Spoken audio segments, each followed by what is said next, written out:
धारावी पुनर्विकास प्रकल्पावरून चांगलंच राजकारण तापलं आहे। शिवसेना ठाकरे गटाचे प्रमुख उद्धव ठाकरे यांनी आज धारावीतून भव्य मोर्चा काढला। उद्धव ठाकरेंनी धारावी ते अदानी उद्योग समूहाचं कार्यालय असलेल्या बीकेसी पर्यंत भव्य मोर्चा काढला। त्यानंतर उद्धव ठाकरेंनी भाषण केलं। उद्धव ठाकरेंनी आपल्या भाषणात उद्योगपती गौतम अदानी यांच्यासह भाजपवर खोचक शब्दांत टीका केली। त्यांच्या टीकेनंतर भाजप नेत्यांकडून प्रत्युत्तर देण्यात येत आहे। भाजप नेते आशिष शेलार यांनी उद्धव ठाकरे अदानींकडून पैसे मिळाले की आपल्या भूमिकेशी यू टर्न घेतील अशी टीका केली।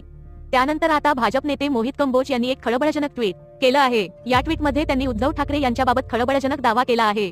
धारावी विकास, आता धारावीच्या नावाने अदानीकडून पैसे वसुलीची तयारी सुरू आहे। 10 अब्ज रुपयांची वसुली करायची आहे। उद्धव यांना दुबईत हॉटेल खरेदी करायचं आहे, ज्याचं डील काही दिवसांपूर्वी छोटे ठाकरेंनी केली आहे, असा धक्कादायक दावा मोहित कंबोज यांनी ट्विटवर केला आहे। धारावी पुनर्विकास प्रकल्पासाठी सरकारने विविध कंपन्यांसमोर लिलाव केला होता। यावेळी अदानी उद्योग समूहाने सर्वाधिक 5069 कोटींची बोली लावून हा प्रकल्प मिळवला होता।